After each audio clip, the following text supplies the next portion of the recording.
we got two things to talk about. We've got the MPG cap, and I think all of you are familiar with that.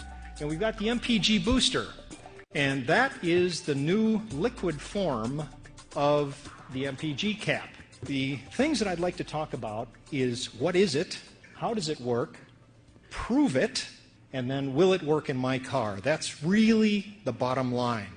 What it is, that pill that you have that you're selling and the liquid that you will have is a combustion catalyst. And that's not exactly true, because what you've got is the way to get the combustion catalyst. It's the precursor. And you put it in the fuel just because the fuel goes into the engine, into the combustion chamber. And what happens when it goes in there is it liberates the catalytic material that is then deposited on the piston face and the fire deck, which is the head, the top of the engine, and in fact on the spark plug. And one of the few things that I think are memorable and worth taking away from this meeting, what I'm saying today, is that your best salesman is the spark plug from your customer's car after they've done the conditioning. Because when they pull that spark plug out, it'll be red. That is the reason that it's effective in their car, and that's all you need to know.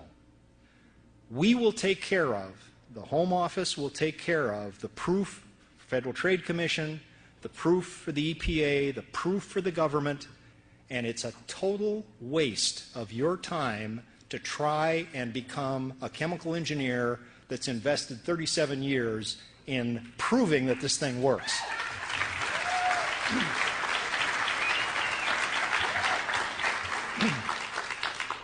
What a combustion catalyst does is this. This is a pit fire in Norway, and it's in exactly the same amount of crude oil in both pit fires.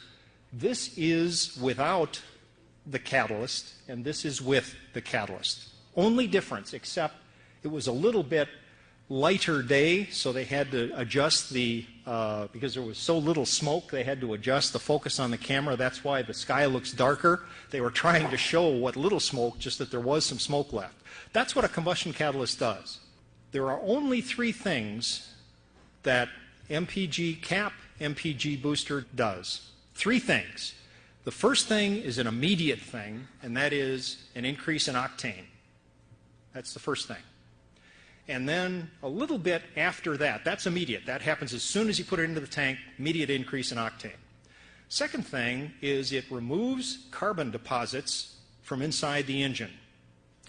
And that takes a little bit longer. That's what the conditioning period is. And then after you've done that, you wind up with the real benefit. And the real benefit is 10%, not 20%, not 30%, not 40%.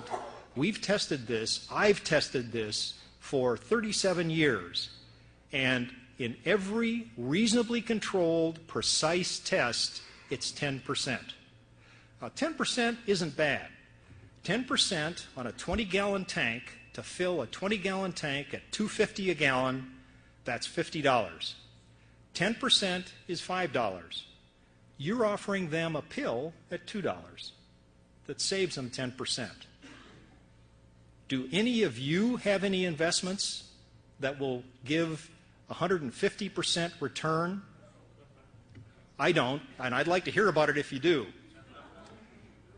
This is the inside of, happens to be a Mercedes engine, that was run, and it shows the piston faces.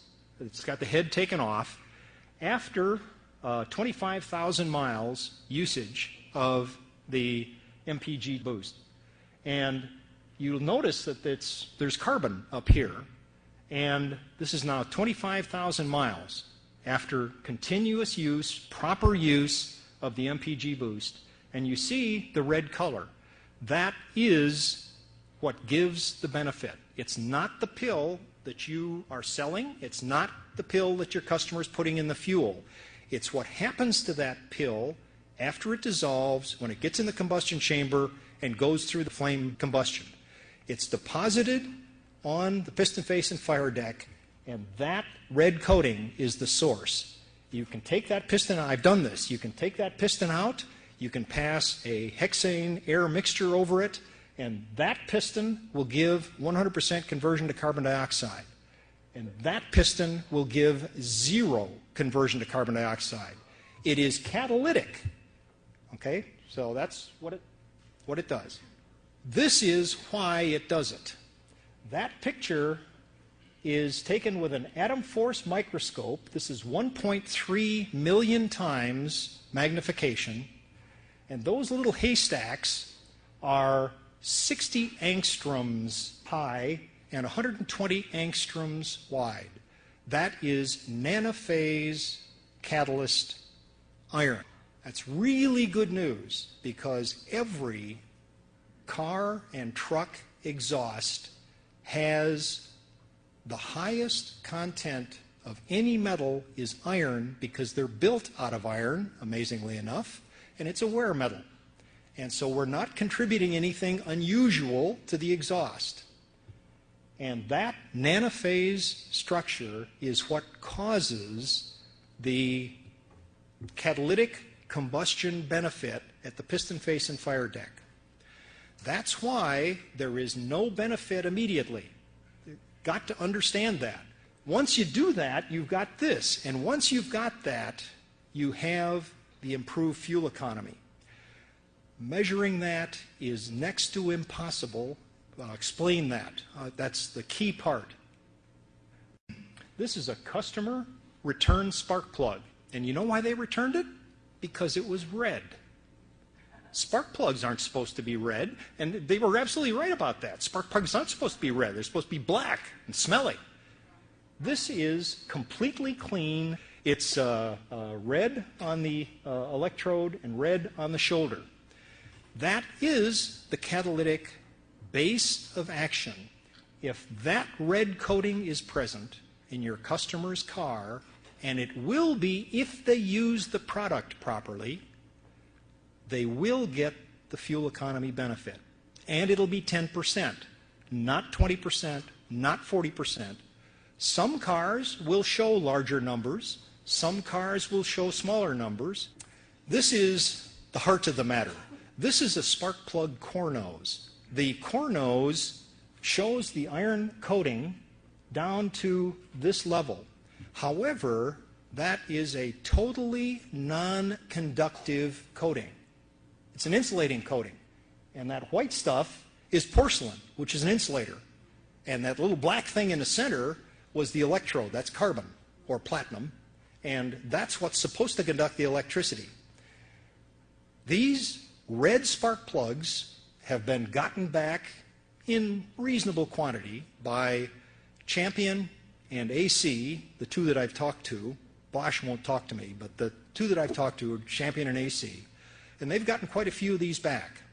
And they know when they get them back that there is absolutely nothing wrong with their electrical performance.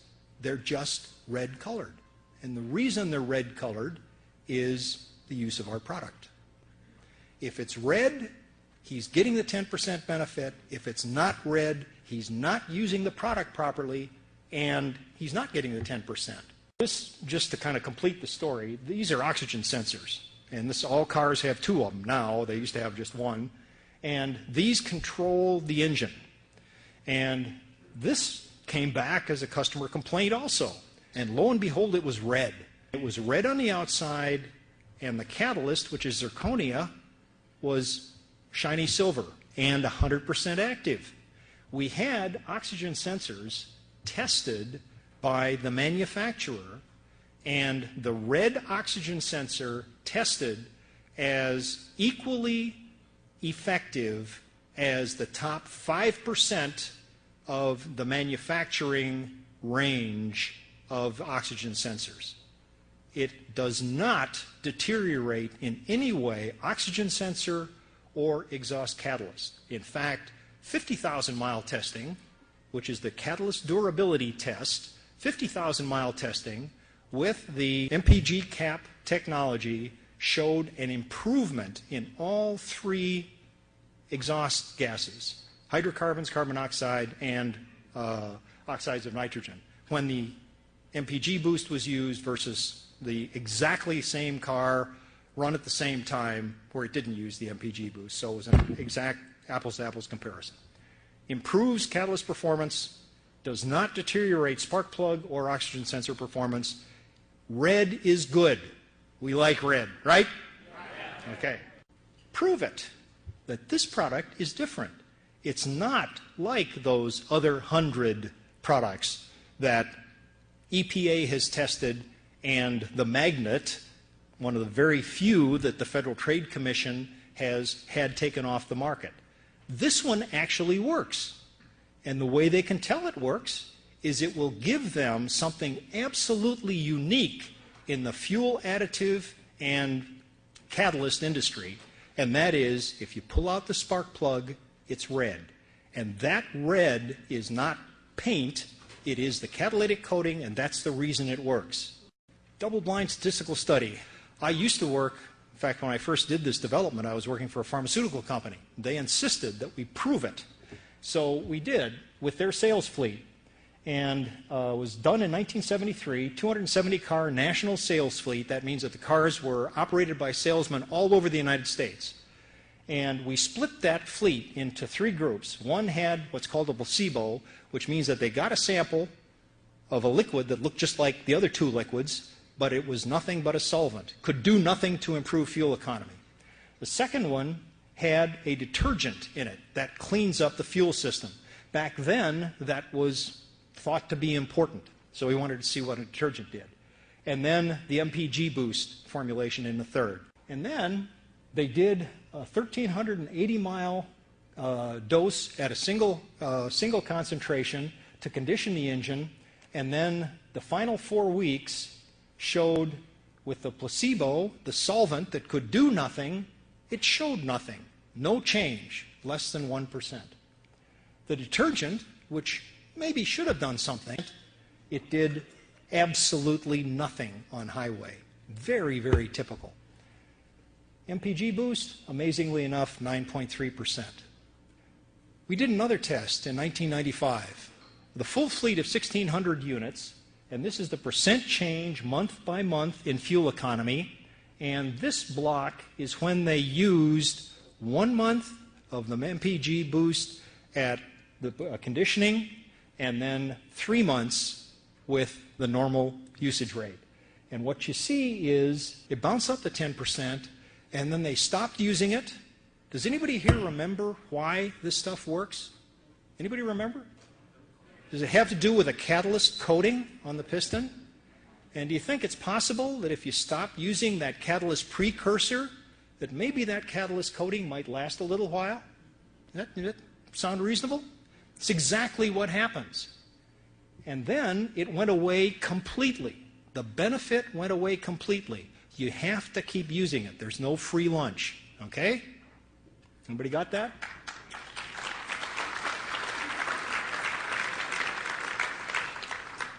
This is really the bottom line.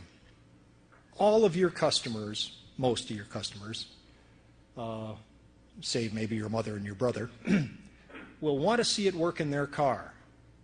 And they can. But the way they can is to look for that red spark plug. It's the end of my story, and I'm sticking to it.